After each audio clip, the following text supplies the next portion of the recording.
Welcome along, folks. Premier Fighting Championships 3. Paul Brown here, cage side with Alan Coughlin in Kilkenny. And we're beginning our afternoon with a grappling match between Ryan Mangan from Team Ryano Kilkenny, the local boy with the yellow and the black. Got an awful pop when he came out to fight Chris Rossiter from Arena Wexford. Ryan straight in with that single leg takedown, Alan. Yeah, I recently seen Ryan competing actually in down in the internationals in Galway, and he actually won. I think double gold. He did, yeah. He's been on a nice run of competition results this year. The Galway Open, the Cork Open, and a few other things over in the UK too. He's got very good wrestling, Ryan. Both guys do favour a leg lock game. Ryan, big on heel hooks. Alan likes the straight ankle lock game, the open guard. Competes a lot with the ADCC rule set as well. So very interesting to see what happens here now on the ground between the two guys.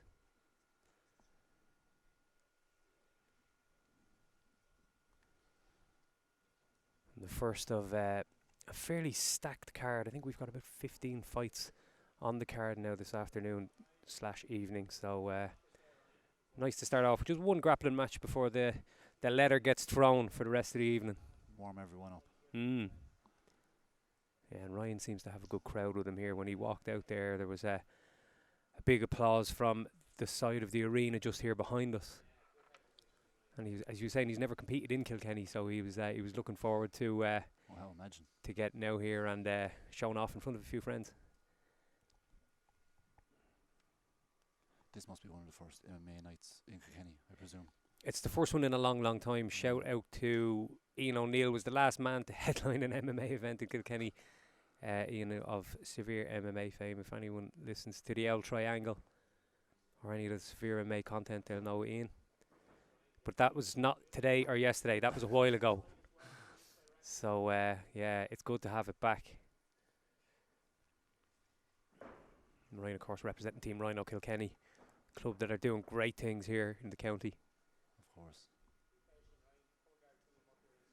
Back to the feet here, and Ryan's very confident with wrestling, but elects to pull guard this time. We'll see what Chris Rossiter can do from the top position. Steps through, and there's that heel exposed. And Ryan's diving on it, looking again to just create that angle.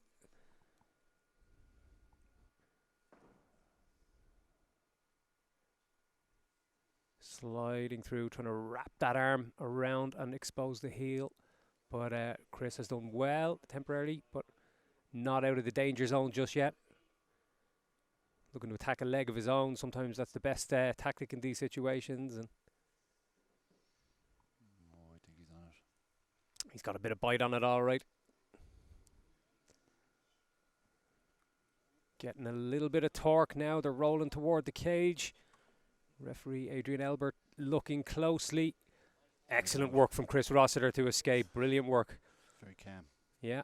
Patience in those positions is a virtue. They're happy now to just sit here on the floor and start working setups from here.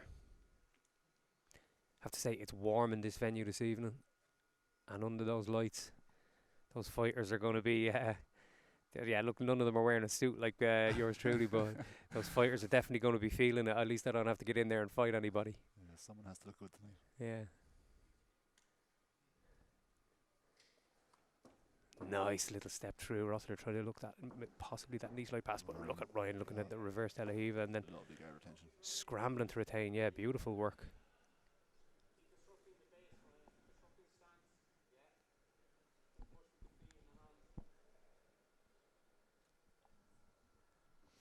Both guys really trying to just battle for the inside position. See both of them just hand fighting, constantly trying to get inside.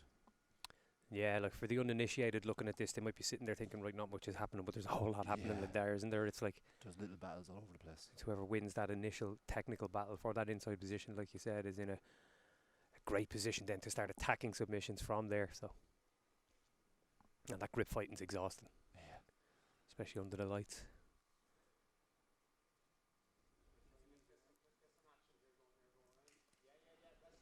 Right, looking for a butterfly sweep. Yeah, and just clamping down on that initially the low back of Chris. And lovely. Drags his opponent's weight forward, which makes it easier to roll him over with that butterfly, and lands in a full mount. Nice transition to the back. Yeah. Step that right leg over. We'll see.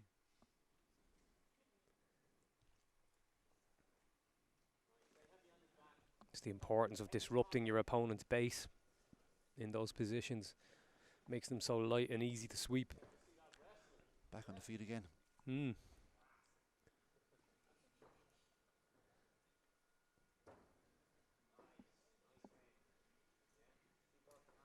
Beautiful arm drag. Well, Chris Rossiter read that very well and managed to just pivot away.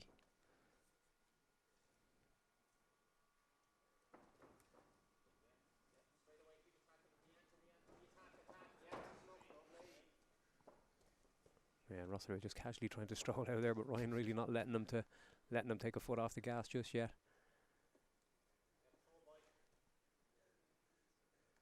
Again, there's that clinch position. Both guys looking for a way to just kind of, like you said, get into that inside position again. Yeah. Pummel those arms in. It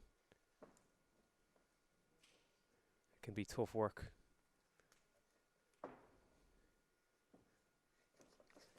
Attempt at a Nucci-Mata there from Chris Rossiter, but he's given up the back and a lovely slam to the floor by Ryan Mangan.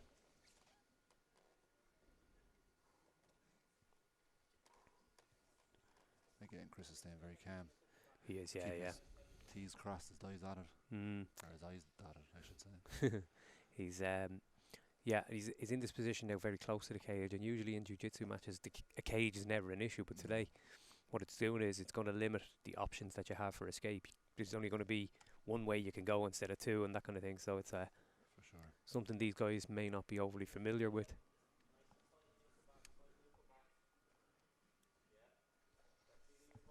He has a seatbelt grip, no hooks as of yet. Lovely setup, and look the way he traps that right arm, yeah. Rossiter gets it back out.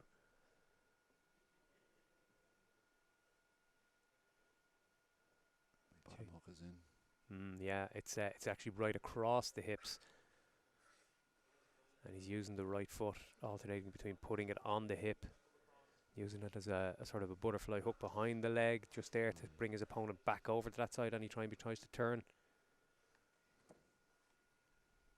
And again, the cage might be a little bit of an impediment to some of the attacks here, limiting the space both guys have to work with at this top end.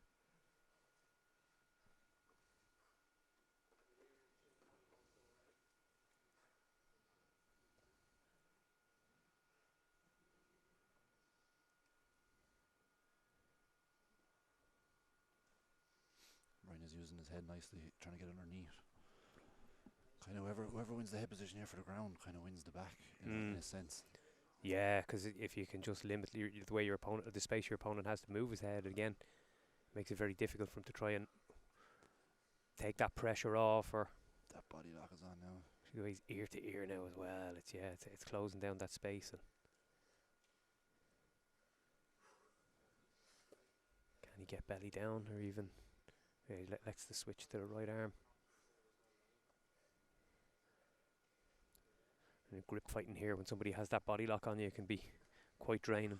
Yeah, and just for people who don't know, he's looking to switch that body lock to the opposite side so he can start to get out, but it's so confusing trying to fight his hands here. He's got a crush on the jaw. It's really tight and intense, and there's the tap. Beautiful work. Ladies and gentlemen, your winner after 8 minutes and 33 seconds of this grappling match by rear naked choke, Ryan the